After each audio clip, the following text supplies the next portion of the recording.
Cardinal Cantalamessa, service does not consist in self-seeking. In his fifth Lenten sermon for 2022, Cardinal Cantalamessa, the preacher to the papal household, reflects on service and the example of Jesus, who washed the feet of his apostles and lived a life spent for others. Why, in the account of the Last Supper, John does not speak of the institution of the Eucharist, but speaks instead of the washing of the feet? Asks the preacher to the papal household, Cardinal Cantalamessa, at the start of his fifth sermon for the season of Lent this year.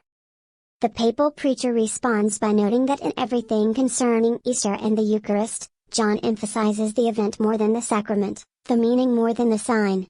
For the evangelist, the cardinal notes, the new Passover does not begin so much in the upper room, when the rite that must commemorate it is instituted, rather it begins on the cross when the fact that it is to be commemorated is fulfilled. Washing of the feet.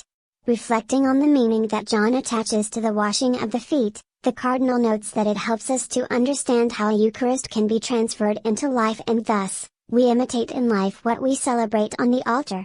In the washing of the feet, Jesus wanted to summarize the whole meaning of his life so that it will remain in the memory of the disciples. The gesture tells us that the whole life of Jesus, from beginning to end, was a washing of feet, which is, serving humanity. Before the Incarnation, there is the pre-existence of Christ, after the Incarnation the pro-existence of Christ, that is, an existence lived in favor of others. With Jesus' words, "Do you too as I did," he institutes the diaconia, service, elevating it to a fundamental law or a lifestyle and model of all relationships in the Church, as if he were saying in the washing of the feet as in instituting the Eucharist, "Do this in memory of me." The doctrine of charisms, in this regard, is entirely oriented to service, and St. Paul affirms that every particular manifestation of the Spirit is given for the common good. Each one lives according to the grace, charisma, received, putting it at the service, diaconia, of others. 1 Part 4, 10.